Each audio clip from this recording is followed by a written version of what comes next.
श्री राधे, राधे श्याम, राधे।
श्री राधे,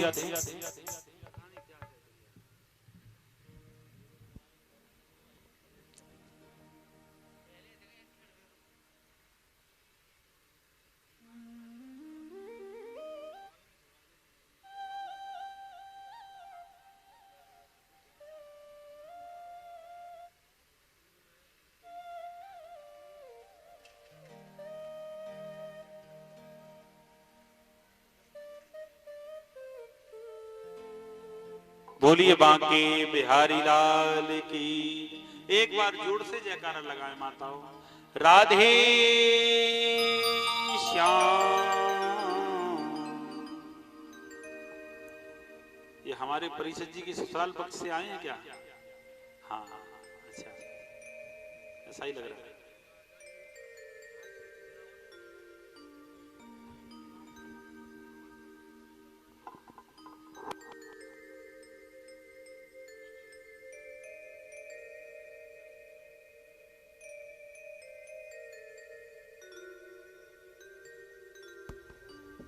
श्री सुखदेव जी कहने लगे कि हे राजन, आज और कहां पहुंचे कि जाकर के और बियाबान जंगल में तपस्या करने लगे। तो तपस्या करते करते क्या देखा कि आकाश के देवता घबराने लगे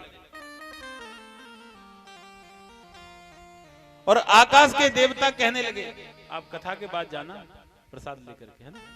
हाँ, विराज।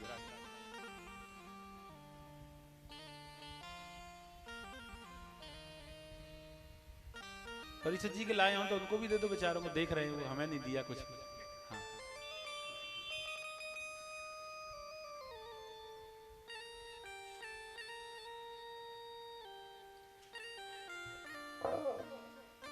आज उसी समय क्या किया कि बियाबान जंगल में जब तपस्या करने लगे तो आकाश के देवता क्या करने लगे कि तूफान चलाने लगे उनको तपस्या से हटाने के लिए। जब तपस्या से हटाने के लिए तूफान चलाने लगे, लेकिन ध्रुव कहां हैं हटने वाले?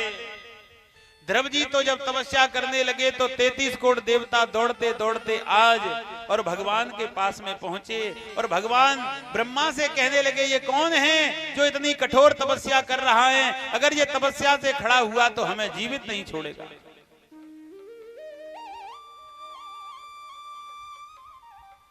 देखो बेचारे सम्मान जानते हैं, पिताजी को पहले देने गए हैं, है ना? ये सम्मान होना चाहिए,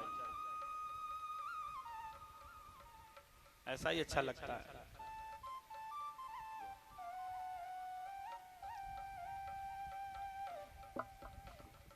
आज उसी समय क्या करने लगे कि वो एक देवता है, वो भी अवतार हैं,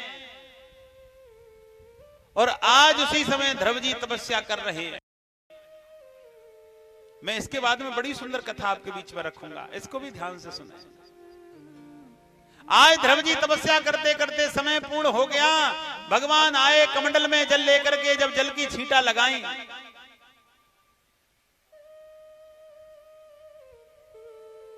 छुड़ा ले जाओगे दुपट्टा।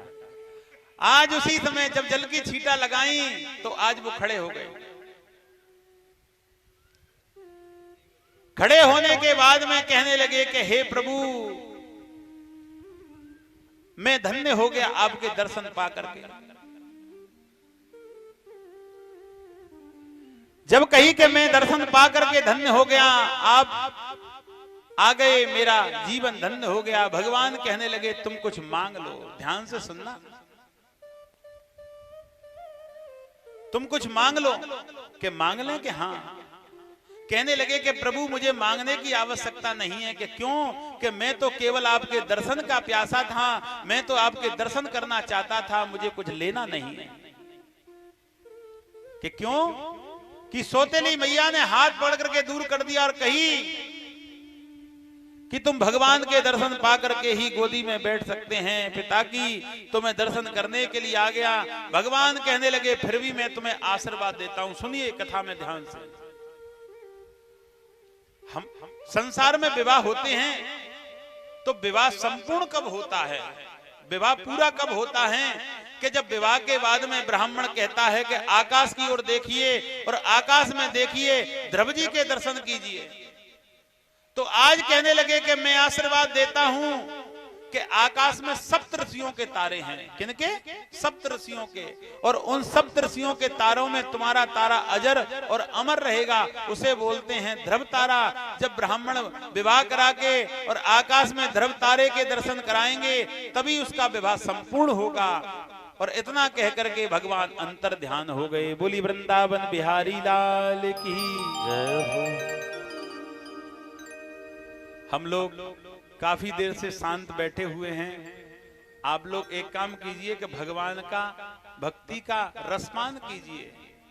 भगवान की भक्ति में थोड़ा सा वाणी को पवित्र कर लीजिए। सभी गाना और सभी बोलना और यही कहना कि काना बोलिए हो राधे दिल मेरा लगता नहीं जमाने में। राधे दिल मेरा लगता नहीं जमाने में।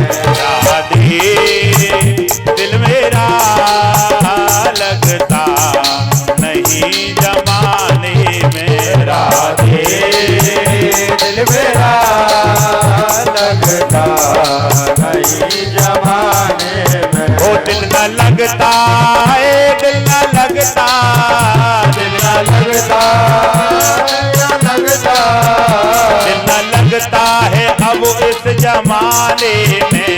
राधे दिल मेरा लगता नहीं जमाने में। राधे दिल मेरा लगता नहीं जमाने। हरि बोल।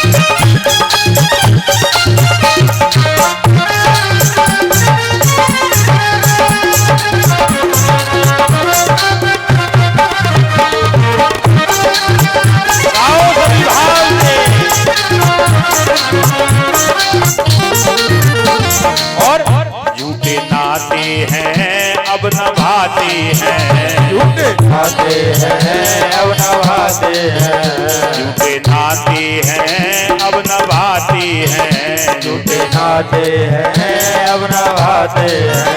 रंग दुनिया के अब ना सुहाते हैं। रंग दुनिया से अब ना सुहाते हैं। रंग दुनिया के अब ना सुहाते हैं। रंग दुनिया से अब ना सुहाते हैं। दिल न लगता ओए दिल न लगता, दिल न लगता दिल न लगता, दिल न लगता है अब इस जमाने में। कान्हा दिल मेरा लगता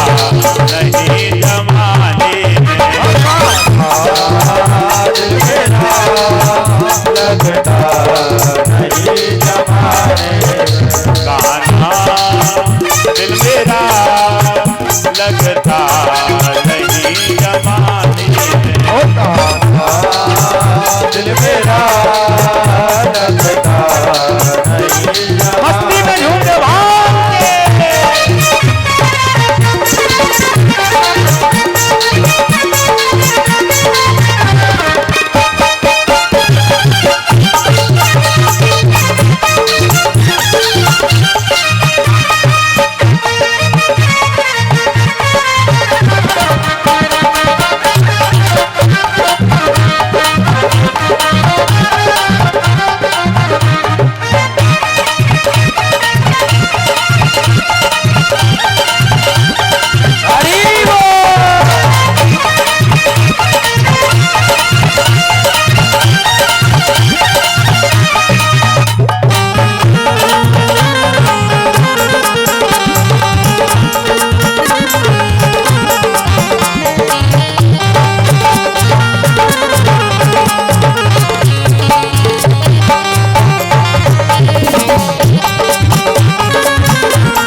तेरी रहमत है तेरी चाहत है, तेरी रहमत है तेरी चाहत है। फिर मुझको तो किसकी जरूरत है, फिर मुझको तो किसकी जरूरत है। फिर मुझको तो किसकी जरूरत है, फिर मुझको तो किसकी जरूरत है। एक तू ही है, एक तू ही है, एक तू ही है, ओ एक तू ही है, एक तू ही है। अब इस जमाने में गाना दिल में लगता नहीं जमाने में। दिल मेरा लगता नहीं जमाने में। गाना दिल मेरा लगता नहीं जमाने में। दिल मेरा लगता नहीं जमाने में। बोली बांके बिहारी लाल की जय। बोली सामरी सरकार की जय हो। आज उसी समय ध्रुवजी तपस्या करके जब वापस लौटे, जब ध्रुवजी तपस्या करके वापस लौटे तो सबसे पहले ध्रुवजी सौतेली मैया के पास में पहुंचे। ध्यान से सुनना, जब सौतेली मैया के पास में पहुंचे तो सौतेली मैया के नेत्रों से आंसू गिरे। कहने लगे कि मैंने तुम्हें बियाबान जंगल में भेजा, फिर भी तुम मेरे चरणों को छूने के लिए पहुंचे हो।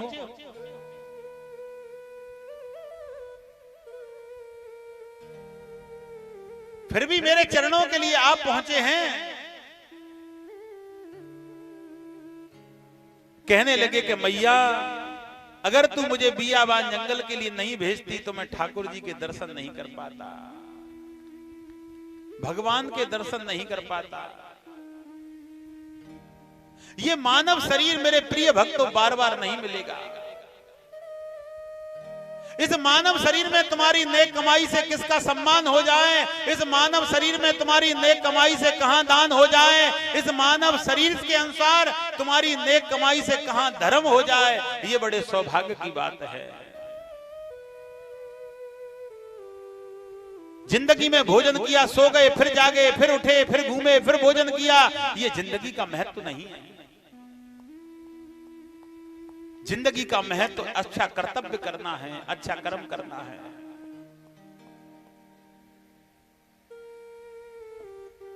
आज उसी समय अपने पिता की गोदी में बैठ करके प्रसन्न होने लगे। आज अपने पिता की गोदी में बैठ करके प्रसन्न होने लगे। सौतेली मैया के पास से और चल करके अपनी मैया के पास में आए और मैया ने हृदय से लगा लिया। अरे बेटा तुम्हें देख करके मेरा शीतल अंग हो गया, अरे बेटा तुम्हें देख करके मेरा शीतल अंग हो गया। आज उसी समय मैया का इस प्रकार से और ध्रुवजी ने दुख दूर किया। ध्रुवजी रहने लगे। एक बार सौतेली मैया का पुत्र उत्तम कुमार बियाबान जंगल में शिकार खेलने के लिए पहुंचे। ध्यान से सुनना कथा। अच्छे लोगों ने उनको मार डाला। ध्रुव जी को पता पड़ी, ध्रुव जी सेना तैयार करके अच्छे लोगों से युद्ध किया। अच्छे लोगों को जब मृत्यु दी तो उसी दिन से ध्रुव जी महान राजा कहलाने लगे। बोली वृंदावन बिहारी लाल की। संसार में लोभ जरूरी है। मैंने कल कथा में बताया था, ध्यान से सुनना। मैंने कल कथा में काम, क्रोध, लोभ, मोह, अहंकार के विषय में चर्चा करी थी। और चर्चा के अंदर किसी भक्त का आदेश आया कि गृहस्थी में रह करके लोभ को भी नहीं छोड़ सकता। ध्यान से सुनना। गृहस्थी में रह करके मोह को भी नहीं छोड़ सकता, गृहस्थी में काम को भी नहीं छोड़ सकता, और गृहस्थी में क्रोध को भी नहीं छोड़ सकता। इनकी आवश्यकता है, लेकिन लोभ भी अनुसार के अनुसार होना चाहिए। क्यों? एक कथा मेरे दिमाग में आ गई, मैं आपके बीच में रखूंगा। एक नगर में चारों वर्ण रहते थे, ब्राह्मण, क्षत्रिय, वैश्य और शूद्र। उस नगर में ब्राह्मण था। ब्राह्मण की पत्नी बड़ी भक्तिन थी, बड़ी सेवा करने वाली। ध्यान से सुनना। सुबह दोपहर शाम माला जपती थी, सुबह दोपहर शाम ठाकुर जी की सेवा करती थी, लेकिन पति स्वप्न में भगवान का नाम नहीं लेता। और वो लेता क्यों नहीं? क्योंकि लोभ। अच्छा, इसी कथा में से एक कथा मुझे और ध्यान आ गई। ध्यान से सुनना। एक लोभी थे, उनकी पत्नी कहती थी कि भागवत चल रही, कुछ दान करके आओ। कहने लगे मेरे पास पैसा नहीं। नहीं, चले जाओ। कहने लगी 1 रुपये करूंगा दान। पत्नी कहने लगी 1 रुपये की तो इच्छा आई, 1 ही रुपया कर आओ। पति 1 रुपये मुट्ठी में दबा करके पहुंचे। ध्यान से सुनना। मुट्ठी में दबा करके पहुंचे। 4 घंटे हो गए पर उन्होंने 1 रुपया भागवत मंच पे नहीं चढ़ाया। ध्यान से सुनना। आरती से पहले सोचा कि लाओ चढ़ा दूं, अब लाया तो चढ़ा दूं। 1 घंटे से मुट्ठी में, 4 घंटे से मुट्ठी में बंद रुपया मंच पे पहुंचे। व्यास गद्दी पे चढ़ाने के लिए व्यास जी के चरण छुए, और जैसे ही रुपया को खोला तो रुपया पसीने में लथपथ, पूरा पसीने में भींज गया। 4 घंटे से बंद। भक्त कहने लगा रो मत, अब मैं तुम्हें नहीं चढ़ा रहा। वापस ले गया। रो रहा है बेचारा कि मुझे क्यों दे रहे हैं? वापस ही ले गया। रो मत। व्यास जी ने कहा कैसे, क्या बात है कि मैं रुपया लेके आया चढ़ाने के लिए, लेकिन रुपया इतना रो रहा है कि तुम चढ़ाओगे, हम रो रहे हैं, तो अब मुझे दुख है, मैं इसे वापस ले जा रहा हूं। कहने का तात्पर्य है, ब्राह्मणी कहने लगी तुम इतना लोभ करते हो, मैं इतनी तपस्या करती हूं, तुम भगवान का स्मरण क्यों नहीं करते? इस जिंदगी में जीवन बहुत थोड़ा है, इस जिंदगी में कर्तव्य कर दीजिए जिससे भगवान प्राप्त हो जाए। विद्यान व्यापकम नवलोक कृष्णानमामिनम यद कृष्णान वाचकम। उस कृष्णा का वचन, उस कृष्णा का भजन करने से ही मोक्ष प्राप्त होगा। पति कहने लगा फालतू बकवास हम नहीं सुनते। उसी दिन आ गई सोमवती अमावस। पत्नी कहने लगी हमारे घर से 25 किलोमीटर दूर है गंगा जी, तुम गंगा स्नान कर आओ। इस समय सोमवती अमावस है आज। ध्यान से सुनना, कथा बहुत सुंदर है। सोमवती अमावस है, तुम जाकर के गंगा स्नान कर आओ। पति कहने लगे मैं नहीं जाऊंगा गंगा स्नान करने। कि क्यों? कि 2 परेशानी। कौन सी? पहले तो जाऊंगा किसी में बैठ करके तो किराया लगेगा, और मैं फालतू के पैसे खर्च नहीं करता। और दूसरी बात, हमने सुना है सोमवती अमावस को एक गंगा घाट पे 200 और पंडा बैठे रहते हैं, कोई नहा के निकलता है उसे पकड़ लेते हैं, बिना दक्षिणा के नहीं आने देते, तो मैं दक्षिणा भी नहीं दूंगा। पंडितानी कहने लगी कोई लड़ थोड़ी नहीं रहा, तुम तो स्नान करके आ जाना। कि जाएंगे काहे से? कि पैदल चले जाओ। कि ठीक है। पैदल पैदल चलने लगा। ध्यान से सुनना कथा। सोमवती अमावस को गंगा किनारे पहुंचा, बड़ी भीड़, पंडाओं की लाइन लग रही। कहने लगे कि यहां से तो पंडा हमें लूट लेंगे, गंगा जी के किनारे किनारे चला जा रहा है। यहां से तो पंडा पैसा ले लेंगे। गंगा जी के किनारे किनारे गया और कहां पहुंचा कि जहां मरगट घाट था। मरगट घाट बिल्कुल सूना पड़ा। भाई मरगट घाट पे तो जब जाते हैं जब किसी की टिकट कटती है, जब तक तो सूना।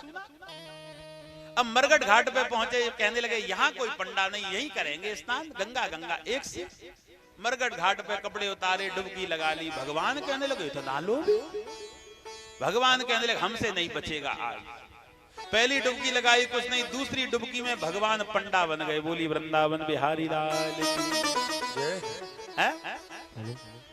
और भगवान पंडा बन के कहने लगे आज हमारे घाट पे कोई आया है, हमारे घाट पे तो कोई नहीं आता, जब कोई आता है तो 1 महीने का राशन भरा के जाता है।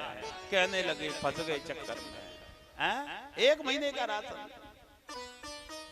कहने लगे वहां से तो 2-4 रुपए में बच जाते, यहाँ तो बड़ा चक्कर है। गंगा जी से बाहर निकले, पंडा ने हाथ पकड़ लिया। भगवान थे पंडा। जजमान तुम्हारी जय हो, जजमान तुम्हारा घर बना रहे और जजमान की जय जयकार तीनों लोकों में हो, और 1 महीने के रसोई का सामान भरवा दो। उसने कही 1 रसोई की, हम पे तो 1 दिन की भी व्यवस्था नहीं है, हम तो पैदल आए, जेब में 1 रुपया नहीं है, पैसे पहले ही दुबका लिए उसने। भगवान कहने लगे बिना दक्षिणा के तो हम नहीं जाने देंगे, कुछ तो करो। कहने लगे लिख लो हमारे 1.25 रुपए। कि दोगे कब? कहने लगे हमारे घर आके लेना, हम पे यहाँ नहीं है। भगवान कहने लगे तो पता लिखा। उसने अपने गांव से 40 किलोमीटर दूर गांव का पता लिखा दिया, ले आना। कि ठीक है, कब? कि कभी भी। जल्दी जल्दी आ गया, पत्नी से झगड़ने लगा, तेने फंसा दिया चक्कर में, बड़ी मुश्किल से निकल के आया हूं। इतनी सी बात कर रहे थे, शाम के समय प्रकट हो गए। भगवान का क्या पता लिखना, वहीं प्रकट हो गए दरवाजे पे। आवाज लगाई जजमान। पंडितानी गई, कौन? कि हम गंगा जी से पंडा, तुम्हारे पति 1.25 रुपए उधार करके आए। पत्नी पहुंची, इतने दानी हमारे पति, 1.25 रुपए उधार कर आए। हंसती हुई पहुंची, आपने पहली बार अच्छा काम किया है। कि क्या? कि पंडा दक्षिणा लेने आया है। कहने लगे हमने तो 40 किलोमीटर दूर का पता लिखाया था, यहां भी आ गया। कह दो हमारे पति कहीं गए हैं, कल आएंगे। पत्नी कहने लगी बड़ी दूर से आए पंडा, ऐसा मत। नहीं कहो, हमारी आज्ञा का पालन। पत्नी पहुंची, पंडित जी खबर मिली है वो तो कल आएंगे। कहने लगे हमारे घाट पे तो कोई नहीं आता, कल क्या परसों आ जाए, हम तो यहीं बनाएंगे, यहीं खाएंगे, यहीं रुकेंगे 1 आध दिन। रुक गए। पत्नी कहने लगी वो तो रुक गए बाहर वाले कमरे में। रुक गए? हाँ। कह दो हमारे पति तो 10 दिन बाद आएंगे, खबर मिली है हमें। अरे ऐसा पंडा है, ऐसा मत। नहीं कहो, लो भी कैसा। पत्नी पहुंची, खबर अभी मिली है वो तो 10 दिन बाद आएंगे। अरे 10 क्या 20 दिन में आए, हमें क्या करना, हमारे घाट पे वैसे भी कोई नहीं आता, हमें तो राशन दे दो, यहीं बनाएंगे और यहीं खाएंगे, इसी कमरे में हम तो भजन करेंगे। पत्नी कहने लगी वो नहीं जा रहे, रुक गए यहीं।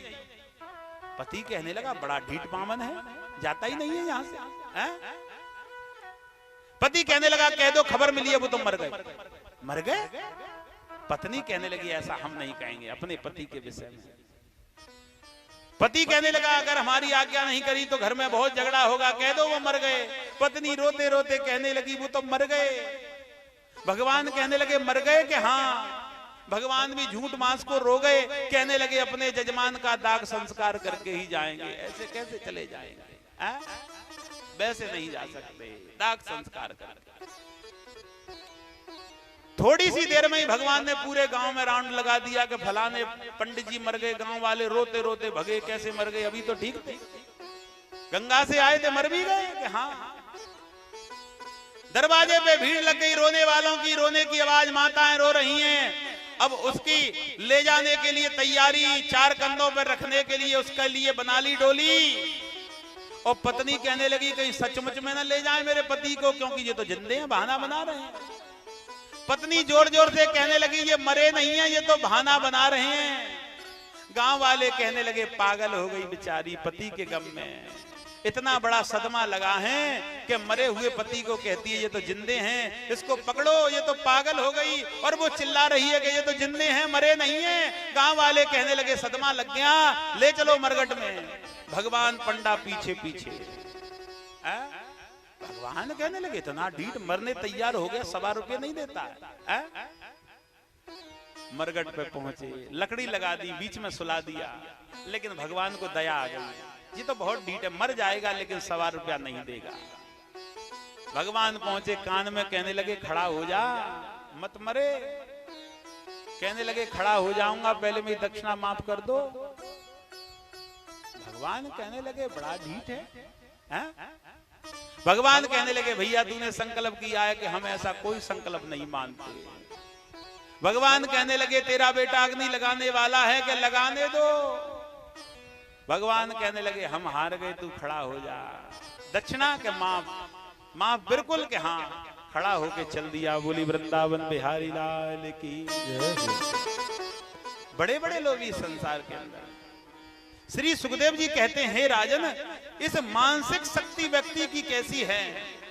व्यक्ति जो अपने आप को अमर समझ लेता है वो सबसे बड़ा मूर्ख है। जिस घर में तूने जन्म लिया है उस घर में किसी और ने भी जन्म लिया था, वो भी मरा गया, वो भी चला गया। तू भी मर जाएगा, तू भी चला जाएगा, आने वाला भी मरेगा, आने वाला भी चला जाएगा। जमीन घर खेत यों की त्यों ही रहेगा, लेकिन आएंगे मरेंगे जाएंगे, आएंगे मरेंगे जाएंगे, ये प्रक्रिया चलती रहेगी। तेरे जीने तेरे मरने से भगवान इस धरती पर कोई असर नहीं पड़ता। मैं सुंदर कथा को बीच में रखूंगा। हमारी धरती का पहले क्या नाम था? भारतवर्ष के नाम से तो हम जानते हैं, लेकिन भारतवर्ष से भी धरती का पहला एक नाम था। न भूमि न व्यापकम न माता न योगिता मने अथ लोक प्राणम मुना राजा न भूमि न बस्तते। इस धरती का पहले क्या नाम था? अज। भारतवर्ष का पहले क्या नाम था? अज। और जब से भरत जी ने राज किया उस दिन से इसका नाम पड़ गया भारतवर्ष।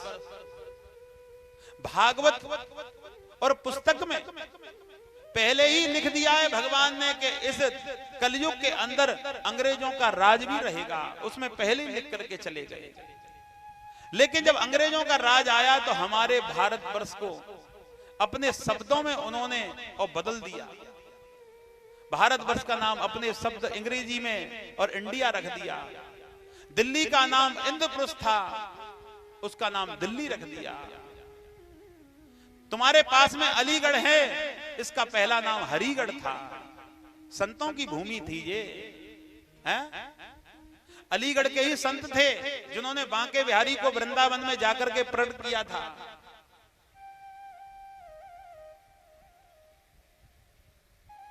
और जब अपने जन्मभूमि पे लौटे तो उन्होंने खेरेश्वर महादेव को प्रकट किया, क्योंकि अलीगढ़ हरिगढ़ था, संतों की भूमि थी, तपस्या की भूमि थी। अंग्रेजों ने इसका नाम चेंज कर दिया। अब मैं आपके बीच में भरत जी की कथा रखूंगा, बड़े ध्यान से सुनना। जब भरत जी का जन्म एक गृहस्थी में हुआ तो भरत जी को ज्ञान हुआ कि गृहस्थी से मुझे मिलेगा क्या।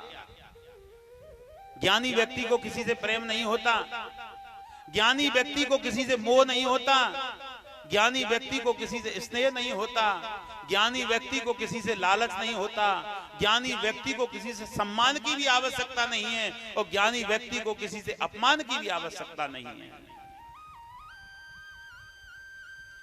शिवजी ने क्या कहा है? शिवजी ने कहा है कि उस जीवन को ध्यान करके देख, जब जन्म हुआ तू नंगा आया था, तुझे वस्त्र मिल गया। सबसे पहली आवाज तेरी माता ने तुझे पुत्र माना, द्वितीय तेरे पिता ने तुझे पुत्र मान लिया, तृतीय बहन भाइयों ने तू भाई स्वीकार कर लिया, बहन स्वीकार कर ली। और भी रिश्ते, दादा बाबा चाची चाचा बहुत तेरे रिश्ते मिल गए। लेकिन हे मूर्ख प्राणी, उन रिश्तों में रिश्ता बढ़ता गया, रिश्तों में रिश्ता बढ़ता गया, और रिश्तेदार मिलने वाले इतने हो गए, और जब तेरी मृत्यु हुई तो उस समय सबसे संबंध खत्म हो गया। बीच में जो तूने खेल खेला वो तेरा था, लेकिन उस खेल में तूने अच्छा क्या किया उसे ईश्वर तुझे देगा। बोली वृंदावन बिहारी लाल का। मुझे कथा ध्यान आ गई, मैं कहूंगा। एक व्यक्ति मर गया, उसने जीवन के मृत्यु तक उसने कोई कार्य नहीं किया, कभी भजन नहीं किया। मरने के बाद में धर्मराज के पास में पहुंच गया, ध्यान से कथा का पान करना। मरने के बाद में धर्मराज के पास में पहुंच गया, क्या देखा कि धर्मराज के पास में किलोमीटर लंबी लाइन लगी है। जो सामने आता है उसके जीवन का कर्म पढ़ करके उसको नरक में या स्वर्ग में भेज देते हैं। वो 1-2 दिन तक लगा रहा। जो आलसी व्यक्ति था, आगे वालों से पूछा, भैया मेरा नंबर कब आएगा? आगे वाला कहने लगा, हम तो महीनों से लगे हैं लाइन में। आलसी कहने लगा, जो भजन नहीं करता था, भैया हम इतनी देर लाइन में लगने वाले नहीं है। वो 2 दिन बाद लाइन से हट गया। उसके साथ के लगने वाले लाइन में कहने लगे, बावड़े तू तो पागल है, 2 दिन बाद तू थोड़ा आगे आया था, तू बीच में से हट गया, अब तुझे पीछे लगना पड़ेगा। कहने लगे, ना हम पीछे लगे ना हम आगे लगे, हम कुछ कर्म करेंगे। कि क्या? उसने उसी धर्मराज की भूमि से मिट्टी उठाई और मिट्टी उठा करके हर व्यक्ति के और सिर पे चंदन लगाने लगा मिट्टी का। हर व्यक्ति के मस्तक पे मिट्टी का चंदन लगाने लगा। जो धर्मराज के पास में जाए उसी के मस्तक पे चंदन, जो धर्मराज के पास में जाए उसी के मस्तक पे चंदन। धर्मराज कहने लगे, ये ऐसे पहली बार जीव हैं कि जो सामने आता उसके मस्तक पे चंदन। कहने लगे, एक पागल है, 2 दिन बाद लाइन से निकल करके सबके मस्तक पे चंदन लगा रहा है। धर्मराज कहने लगे, सबसे पहले उसी को पास में लाओ। बोली वृंदावन बिहारी लाल की। सबसे पहले उसी को पास में लेकर के आओ। जिसको 2 महीने लाइन में लगना था उसको पहले सबसे लाए। कहने लगे, भैया तूने चंदन क्यों लगाया? कि प्रभु मुझे ध्यान आया कि इतनी लंबी लाइन में लगने से 2 महीने की ताकत नहीं है मेरे शरीर के अंदर। मृत्यु लोक पे मैंने कुछ अच्छा नहीं किया। मेरे मन में जिज्ञासा हुई कि मैं भगवान के धाम में कुछ करूं, इसलिए मुझ पे कुछ नहीं बना। तुम्हारे यहाँ की भूमि लेकर के तुम्हारे ही भक्तों के मस्तक पे लगा दिया, जिससे मेरा नंबर पहले आ गया। बोली वृंदावन बिहारी लाल। मेरा कहने का तात्पर्य यह है, कर्म कोई छोटा कोई बड़ा नहीं होता। हृदय के अंदर कोई धारणा कर लो कि मुझे ये कर्म करना है, वो कर्म तुम्हें बैकुंठ ले जाए या न ले जाए, लेकिन परमात्मा से जरूर मिला देगा। आज भरत जी कहने लगे, इस मोह के घर में मैं नहीं रहूंगा, इस मोह के घर को मैं छोड़ करके जाऊंगा। भरत जी सुबह 4 बजे उठ करके बियाबान जंगल में गए। इस कथा से क्या प्राप्त होगा? मोह तुम्हें जंगल में घर में नहीं छोड़ सकता। मोह को तुम छोड़ोगे, मोह तुम्हें नहीं छोड़ सकता। बियाबान जंगल में पहुंच गए और बियाबान जंगल में पहुंच करके क्या करने लगे कि बियाबान जंगल में गंडकी नदी के किनारे पहुंचे। गंडकी नदी से क्या मिलता है? शालिग्राम की मूर्ति। ओरिजिनल मूर्ति गंडकी नदी पैदा करती है। और गंडकी नदी के किनारे जाकर के भगवान का तप करने लगे। भगवान की तप करने लगे और तप करते करते यही कहने लगे, आधा मिनट बोलूंगा, ज्यादा नहीं है, क्योंकि मेरा हृदय कहता है तुम तक ज्यादा कथा पहुंचे। क्योंकि मैं कभी भी, जब से कथा 2000 से पढ़ना शुरू किया है, जब से कभी विश्राम नहीं दिया कथा में। क्योंकि कथा में मन बड़ी मुश्किल से लगता है व्यक्ति का, और एक बार मन छूट गया तो लगने में बहुत समय लग जाता है। 1 मिनट में आपकी लूंगा और यही कहूंगा और यही कहने लगे भरत